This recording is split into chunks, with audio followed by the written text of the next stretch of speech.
I'm Paige. And I'm Michaelin. And welcome to the Garden Exchange, where we create the atmosphere of the garden through authentic, godly exchange. Yes. So, I know last week we talked about how we're going to not be doing so many reaction videos, I guess you call them, to Pastor Mike's sermons, but this past one was really good. Yes. Oh, so good. Yes, and it was called Cuff to Comments. And basically he just talked about how people are just so involved with what other people have to say about what it is that they're doing. And they're so involved with what other people have to say in regards to what they're doing that it pulls them away from their calling. I don't remember what the scripture was. It Amos? Isaiah? Anyway, so we're gonna skip over that part. Don't remember what the story. Oh, Nehemiah. Oh, yeah. See, I knew it was one of them names. I don't even remember what the story was. I knew it was one of them names. I definitely had to read this story more, but the gist was the walls. Was it Israel or Jerusalem? Jerusalem, I think. We're gonna go with Jerusalem. Jerusalem. Their walls had fallen down and their gates had burned down. And Nehemiah decided, and I'm sure there's so much more to this story that I'm leaving out, but the gist is that Nehemiah was okay, he took it upon himself to have this calling and take on this task of I'm gonna help rebuild the wall. And it was this guy, I forgot his name. This is really bad. It's okay. We're gonna read it, but y'all got the gist. Do some homework, read it yourself. I'm gonna give you the scripture so you can go read it yourself. Okay. Nehemiah chapter 2. So the whole chapter, and I think he went as far as to chapter 6 and chapter 7. But basically Nehemiah is okay, I'm gonna rebuild the wall, help rebuild the wall. And this guy was basically a hater and was what you building the wall for? You going against the king because you building the wall? You planning on becoming the new king because you taking this task on? And just openly mocking him and mocking the people helping him build the walls. And if Nehemiah listened to the comment or cuffed to the comments, he would have stopped his task that God told him to do. But Nehemiah held it down and was nah, bro, I'm going to keep building the wall. I don't care what you say. And the guy was openly mocking him. And he was Nehemiah was you know what? You're not mocking me. You're mocking God. So, you better stop tripping, because God is someone telling me to do this. And basically, long story short, don't be cuffed to the comments, but follow the task that God has given you to do, because that's your main priority above all. And it really doesn't matter what people say about what you're doing, because you can't let that take away from you doing your calling. Yeah. Ooh, that was an amazing synopsis. Thank you. We all go read it together after this. Okay, really. But so, to start off, obviously we relate to this. We relate to every sermon he has. It's ridiculous. Man. So, as far as me, my little commentary has always came from family, unfortunately. I never really cared too much about what other people said about me outside of family, because I've always been talked about for whatever reason. So it kind of became second nature to just know. But when your family talks about you, it hits different. Definitely. I remember a story in particular where I had just got promoted at my job at the bank from supervisor to assistant branch manager. And one of my aunts was a branch manager. I don't know if she's a branch manager or a regional manager over another major bank in the city. And, I was talking to her about it. I was really excited, really, really excited. And she kind of poked a hole in my balloon and told me I wasn't qualified enough. Wow. she said, "You've only been there 2 years, whatever, like, you're too young, you don't even have any experience," all that, right? And so it kind of planted a seed in my mind. Up until this point, I hadn't really had any, like, imposter syndrome type feelings, but that planted a seed in my mind to, like, start my imposter syndrome. And, like, it grew from there exponentially. Because I started to doubt myself. And I was like, maybe she's right. You know, I've only been here so long. People at the other branches were already talking about me, saying, like, why did she get hired as an assistant branch manager? I've been here 20-something years. Like, she just got here. She's young, whatever. So I guess when it came from my aunt, it almost was like confirmation that maybe what everybody was saying was right. True. Yeah. When in reality, that's what I was called to do. It was, if anything is an easy, you know, acceleration. Yeah. And it's almost like you were handpicked for something. In my experience, I feel like that's usually God. It's the things that I've had to force that were not of God. And that's what made things fall apart. Excuse me. So, I don't know, man. Being cuffed to commentary, I'm not really one for, like, caring what people say in the comments. One more thing. So I have a separate YouTube channel outside of the Garden Exchange. And it's not even a whole, like, production where I, like, post videos consistently. I have one video on there. But for whatever reason, it's been getting a lot of traction lately. Every day it's, like, getting more and more traction. And I've been getting a lot of comments. And a lot of the comments have been people telling me, like, you did the whole spirituality thing wrong. You didn't contact your ancestors correctly. You weren't paying to the right ancestors. You didn't give the right offering. And in all of those comments, I noticed that the tone was always a tone of judgment and not condensation. What am I trying to say? Yeah, Condescension. Yes. Thank you. Of condescension. Which clearly is not of God, because God tells you not to be judgmental. So, I don't know. Usually it's the Christian folk who, you know, have all this judgmental stuff to say, in my experience. But it's just so funny how God has flipped the script for it to be people, the community that I just came out of, the spiritual community that's so, like, I'm higher than, higher than the, you know what I'm trying to say. I don't know why my brain is so not working today, but we're going to get through this video. Anyway, it's just funny that the community I came out of is the one that's been like a crab in a barrel.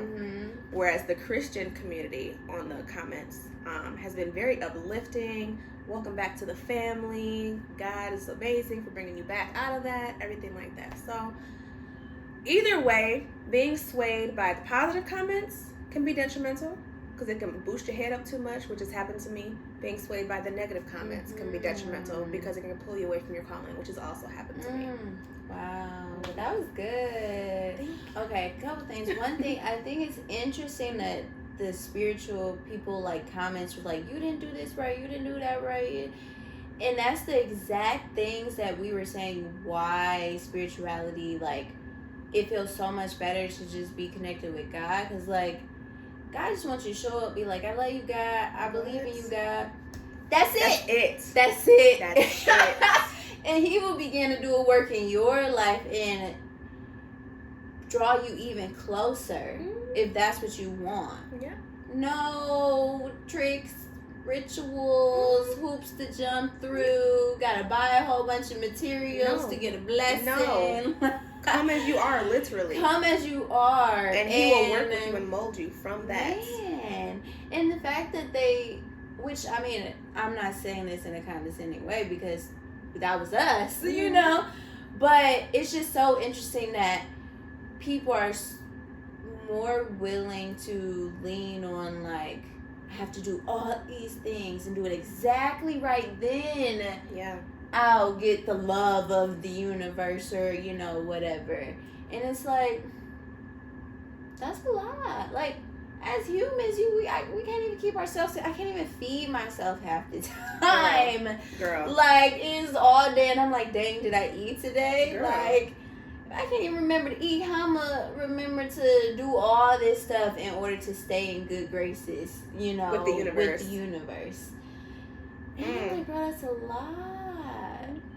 But also the way that religion portrays Christianity is that you can't do this, you can't do this, you can't do this, you can't do this, you can't do this, or you're going to hell. Yeah. And like, that's it. Yeah.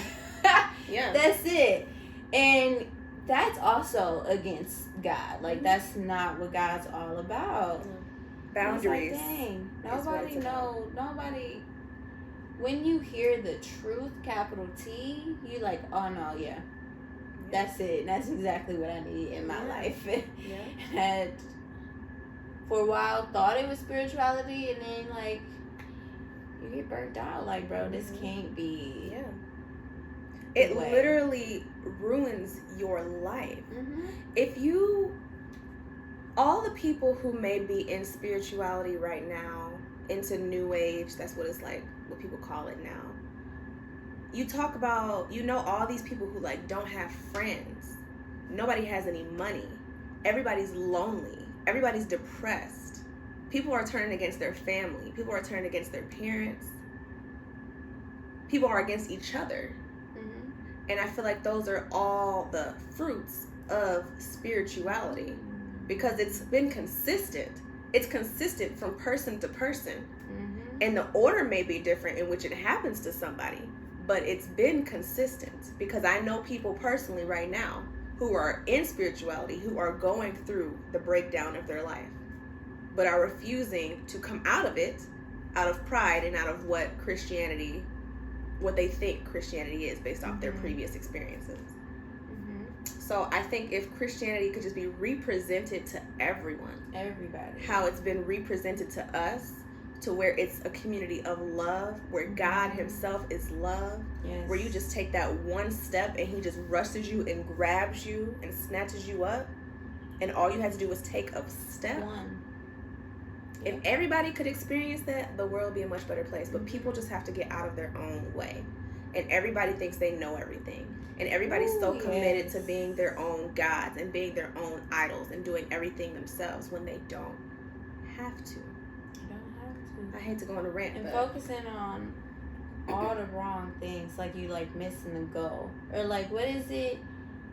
Can you see the forest for the trees or whatever? It's like you're focusing on like, okay, I have to not eat this or not do this, or have to say these things every single day, or I'm having negative emotions, I have to go cleanse, like I have to go bathe in the moonlight. Like, you don't have to do all of that. And if you miss something, then your life is like terrible. It's not consistent. It's not peace. It's not reliable. It's right, exactly. And like, if you mess up or you miss something, you lose it. That's not the way it should be. You know, like, you have to constantly work and strive to like just be happy. Like, yeah, you gotta do things to be happy, but God, like you said, the fruits of the Spirit, or the Holy Spirit, or God, love, joy, peace, patience, kindness, goodness, faithfulness, gentleness, self-control. Got some more food on the way. We have not eaten today. Sorry, commercial break. DoorDash, y'all. Man, starving. Ooh, it smells so good. Okay. But all those things are the fruit of the Spirit, and it's like, those are all the things that you search for in spirituality. Yeah.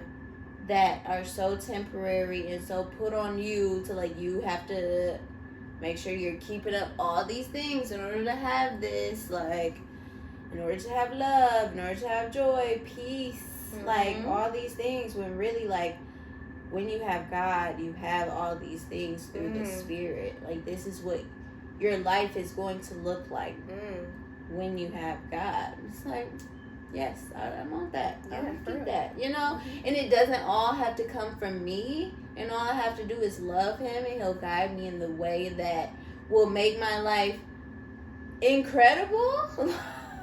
Like, For yes, real. please, thank For you. real. I appreciate that. Lead me. Mm-hmm. Take my burdens, please. Oh Thank my you. gosh. Thanks. Girl. Appreciate it. Like, but I really like what you said, like being cuffed to positive comments and the negative comments that you have to look out for, Mm-hmm. because people will hype you up. Yeah. Or Pastor Charles actually has this series called Paradox of Purpose, Mm-hmm. and in one of them he talks about how like people will point or bring notice to like things that you do really well, and then it makes you think like, oh well, that's my purpose, or then this, or then that. Like, oh, people say I'm so funny, Mm-hmm. like, oh, then maybe that's my purpose. Or like people say I'm like such a good leader, like, oh, that's my purpose. So then like all these things that people are saying in a positive way confuses us when we aren't focused on what God wants for us.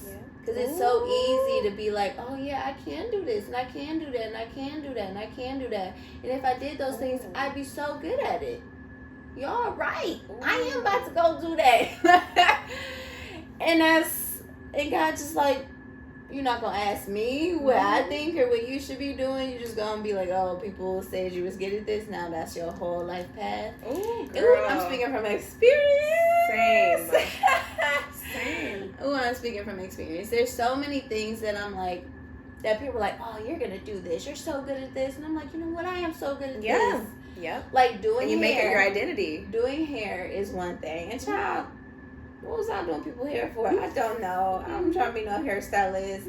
But I was doing YouTube and doing natural hair and doing my own hair. And then people was just like, oh, can you do my hair? And I'm like, oh, you think this is nice? That is the first time I did it. You really want me to do yours? Yeah, you gonna pay me back on money? Oh, I gotta do this. Business. And I'm in college, so I was like trapping out the dorm room. Like, yep, come on over 6:30. I got you. Bring the hair. We gonna do this thing. Knowing that I ain't need to be doing no hair. Like, I ain't never thought like, yep, I'm gonna be a hairstylist. Yep, I'm gonna be doing people hair. It was simply because people's like, oh, you're so good at it. You need to do this. Pursue it, yeah.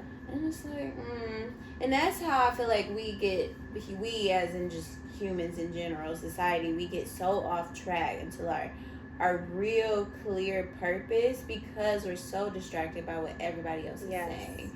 And all the people, like celebrities, artists, musicians, everybody's like, those people that make it are usually the people where you hear their story and they're like, I ain't listen to what nobody said. I ain't care. Everybody said I wasn't gonna make it. Yes. Did it anyway. And like, you can tell when somebody's in their purpose. Like LeBron, that was your purpose. Michael Jordan, Kobe Bryant, like, no, like you were in your calling for sure to transform that arena, you know? And same with everyone else, like all these amazing people who you can tell like, oh no, you're supposed to be doing this because you're changing the world with this. Like, their stories are all similar in the fact that I had to work hard for this even when nobody didn't believe in me, but I knew, you know, that I had to do this, or I wasn't interested in anything else, or I was always interested in this as a kid and I knew I was gonna be this. And like really went for it, didn't listen to anybody. And when you get a word from God that this is what you're supposed to be doing, talk about it. You got to do it. Talk about You got to do it. That was nice. Beautiful. But that reminds me of something that Pastor Mike said, that a lot of y'all don't need a title, you need a task. And let me tell you, that's the most perfect transition. Let me tell you. Because when I was chasing a title, and I just think about all the businesses I done started, the different life callings I've had and stuff like that, that were myself calling me to do those things. And it's like, I was definitely like, oh, like I would love to be this thing or this title or have this job. Or, you know, that would be so cool to be this, or I could do that. You know, seeing somebody else doing that, I could do that. Yeah. And it's really just like the title. But when I actually found a task, like for birth work. When I was pregnant with my son, and I was doing all my research and talking to other people about like them being pregnant and stuff, I saw and realized the need, the extreme need out there for birth workers, but not only birth workers, but Black birth workers. And I'm like, I have to do this. I have to, because it was a calling, like literally felt call in my soul, like somebody has to do something about this. And like that's the task, to take care of pregnant women and love them and help them, because they're doing the most incredible work anybody could ever do in life, and they're falling by the wayside. And I'm committed to the task. That's why I've done discounted deals or offered my services for free, because it's not about being, oh, I'm a doula, or this is my certificate, or look how many clients I have, or these are my prices, look how much money I'm making. But I'm here for the task, and not the title and what comes with the title, but like, girl, the down dirty task. Getting in the trenches and doing the actual task. And that's what's gonna keep you committed and disciplined, because it's a calling that like you really feel in your heart. Like, if I don't do this, like, what's like, you feel it in your soul that like something in me is gonna die if I don't do this, if I don't get this out of me, you know. And that's a calling, that's a task, and not a title. That was beautiful. So that was an amazing transition into the next topic, because it is so relevant to what she just said. So every week we've been talking about different yeses that we've received from God. And as far as yeses, I mean like confirmations. Right. Like last week we talked about the arrow. What time is it? 4. Okay. Last week we talked about the arrow, seeing the arrow on the van, yada yada, right? I'm going to try to speed this up. So we know now pretty well what a confirmation from God feels like when we're supposed to be doing something. Right. But it's so funny that this week we both went through a situation where we had to come to God about opportunities that were presented to us that sounded good. Right. Like all the details were like, oh no, yeah. Laid out like a platter. And all you had to do was pick up the fork. But we had to talk to God about it, because something in us just didn't sit right about it, right? Because it wasn't the feeling of yes that we had been previously experiencing. It was different. Exactly. Which made us pause. Like, exactly. God gave us that moment of pause, both of us. Oh, it's so crazy. And so my particular situation was, so the guy that we talked about in our last video that we met on our walk when we were doing yoga, he offered me pretty much a position at his company in investor relations. And my background is in finance. So I was pretty like geeked about it. And I texted Michael and I'm like, girl, I think this is what he trying to do. Like we were both like screaming. And then, you know, it just seemed like, I don't know, something just gave me pause. So then I'm praying about it. I'm Michael, what should I do? Whatever. She's like, just reach out to him and see what he says about it, right? Because he's also a pastor, which is so funny. Right. So I reach out to him. I'm like, hey, can I talk to you about this position or whatever? So he tells me, he's like, oh, well, just to be clear, the position that I was telling you about, it hasn't even been created yet. So we're still building the position. So I come back to Michael and I'm like, girl, I think I'm supposed to take it, girl. Yes, Position it's made just for me. It's tailored for me. Look at God. Yes. Right? Isn't he amazing? Right. And that seemed like a confirmation, but I still did not feel that feeling of peace of the previous yeses. So I still had the pause. Prayed about it some more. I then received confirmation the next day that I'm not supposed to take this position. Mm-hmm. And while I was so excited about it, I'm going to be able to tell people I work in investor relations. Oh, what does that mean? I don't know, but that's my title, girl. That's going to be the thing, right? Mm-hmm. And the fact that Wow. that's why it was a no. Wow. As I talked this out, immediately that's your why it was a heart no. went into, yep, this title's gonna be great. Wow. Mm-hmm. So there's that. Turned out to be a no, but it's funny that he gave us both situations where we had to pause and reflect. Yeah. And really come to him and not move based on what we wanted. Mm-hmm. Because, mind you, I said in all the other videos, but if this is your first video, I'm a stay-at-home mom. And God has literally cleared my entire schedule. Mm-hmm. And then we meet this man who has an actual position for us in his nonprofit. Which was a clear yes. A clear yes. Yeah. And I have so much peace about it. And I know that that is where I'm supposed to be. And that is where my attention is supposed to be. And I think that God also knew that by putting me, if I was to go into this corporate position, my attention would be on that instead of growing God's kingdom in this nonprofit. Mm-hmm.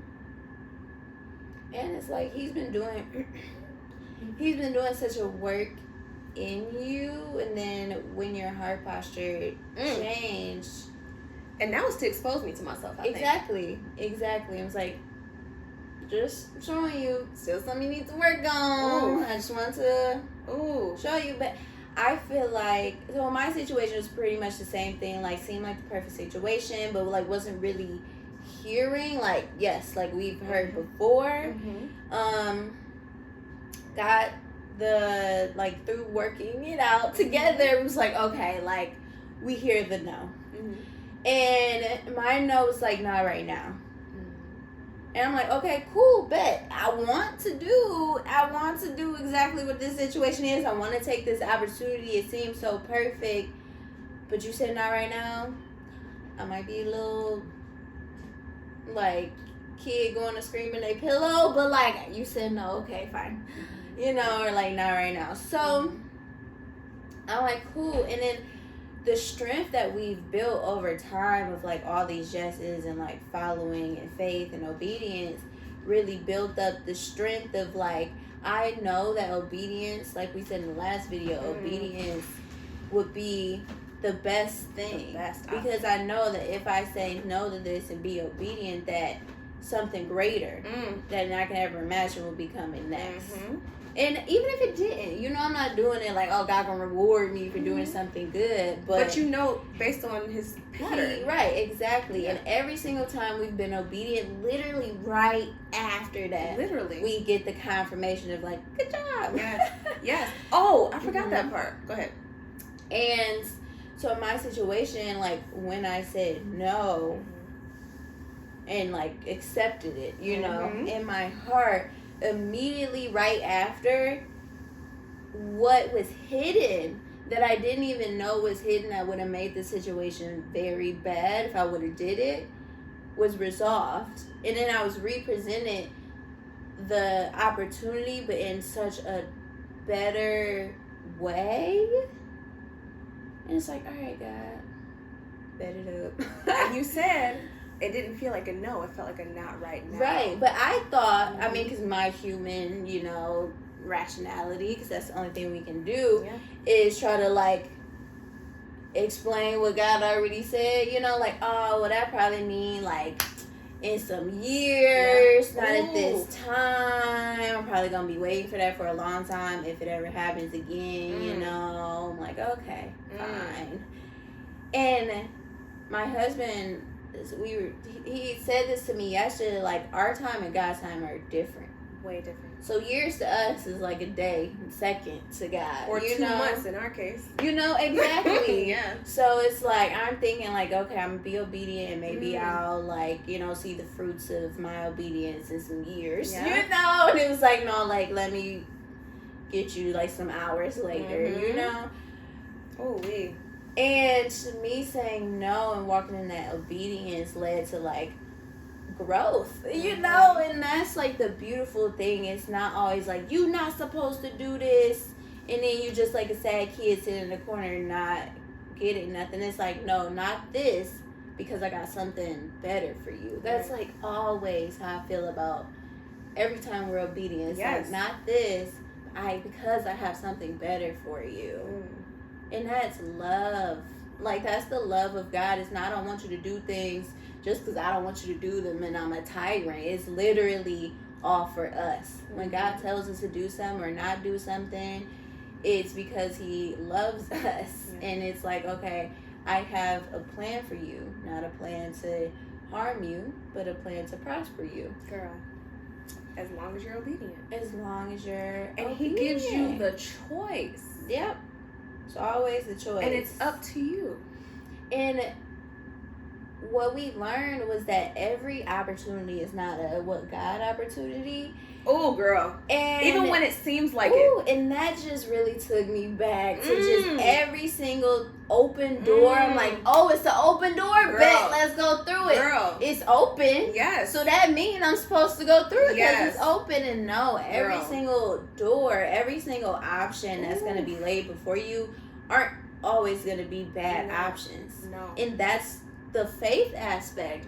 If I can fully explain it and be like, yep, I'm going into this 100% confidence because of my own rationality, that's completely different than walking in faith with God.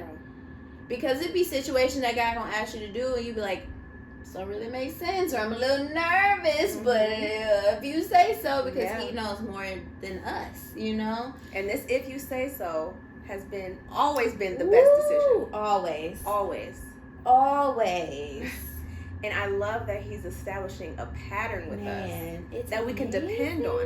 And you know what's even more amazing? He didn't start the pattern off with a pattern of no's. Right.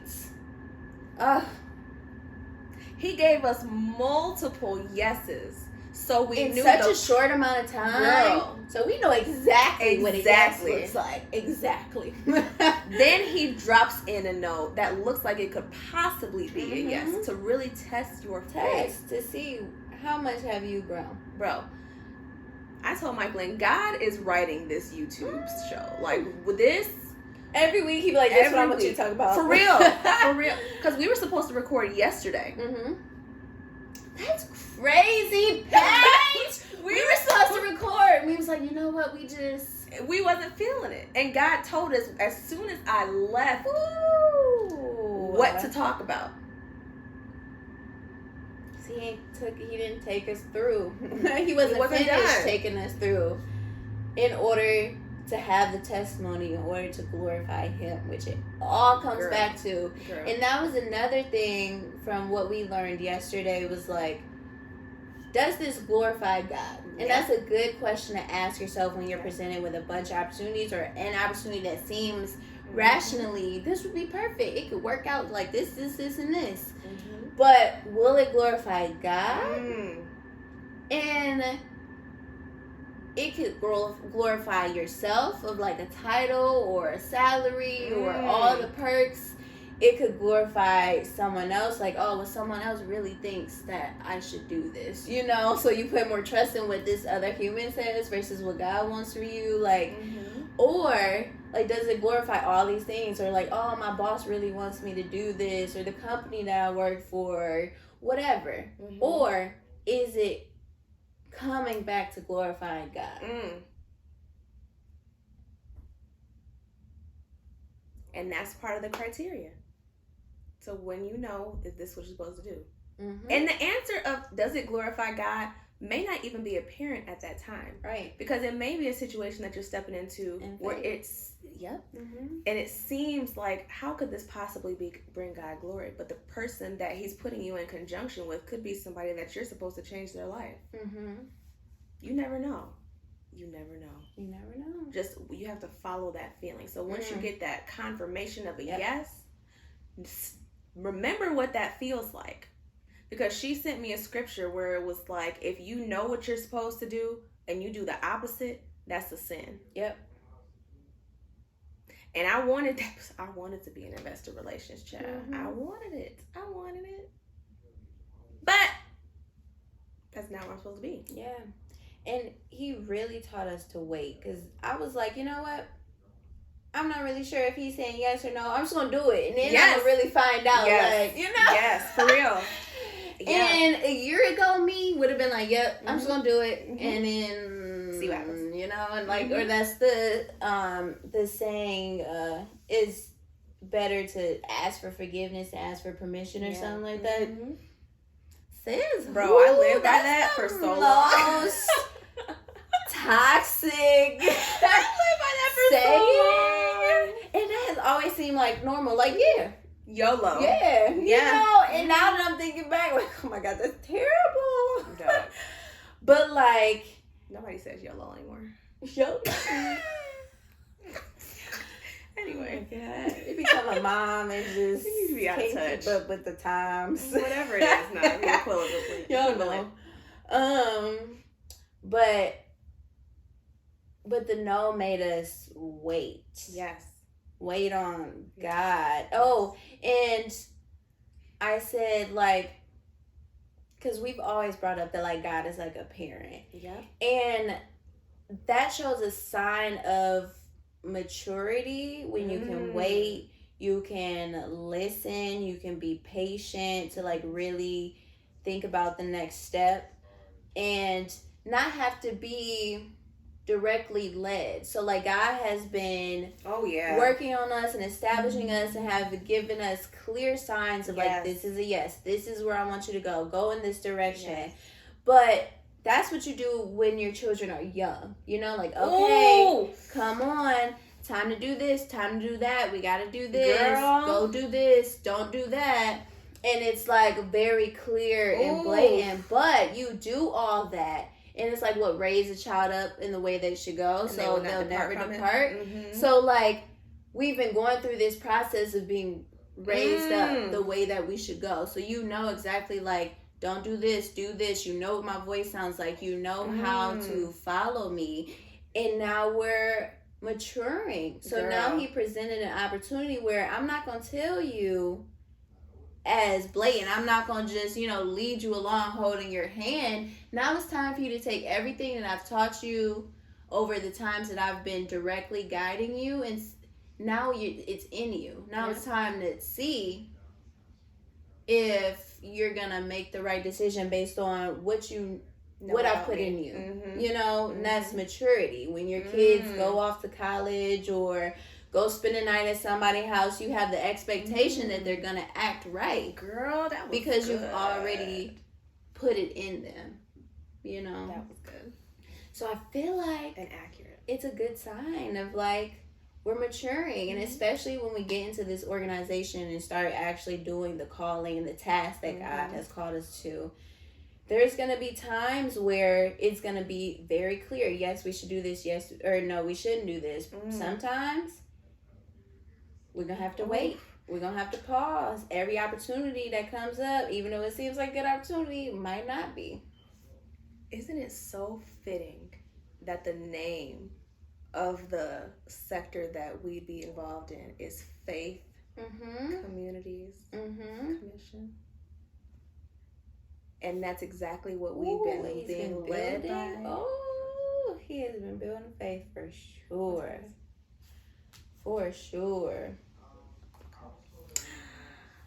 But God's been working every single week. Every week. So I think, like, our takeaway was more so like, okay, is knowing what a no looks like, knowing what a no looks like, we now understand what a no can look like, or whether we don't know at all, to wait and to pause and to have discernment.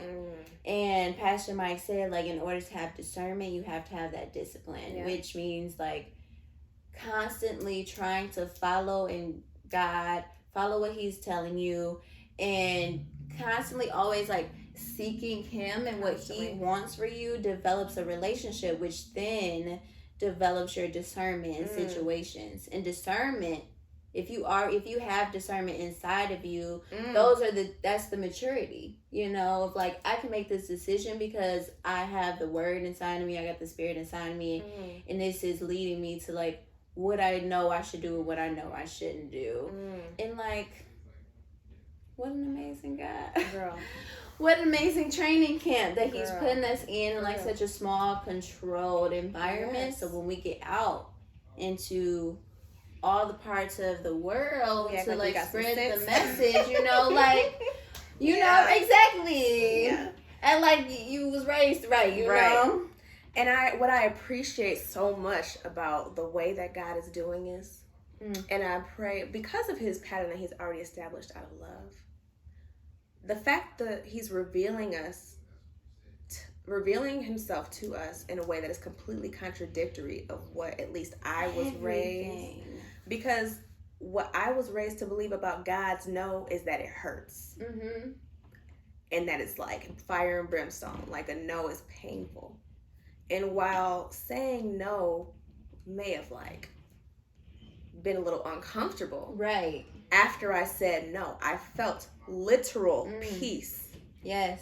Felt like a fog like lifted, like, okay, I can see clearly now. Like, I have peace, I understand now. Like, God is incredible. Incredible. A no is peaceful, a yes is peaceful. What? As long as you obey. As long as you obey. It's the obedience out of love, not out of you better obey me. Yeah. But I'm done. What a God. What a God. So until next time, we will see what the next lesson God will be teaching us throughout this week. Yes. But it's always something, and it's always amazing, and we're so happy to share this growth and this journey with you guys. So like always, we hope that our authentic and like transparent conversations just gave you the courage to allow God a little bit of space, just a little bit, just that one step to show up for you in your life. Yes. So make sure you like, comment, subscribe, and share. And until next week, peace. Have a good day, week, whatever. What is time? Right.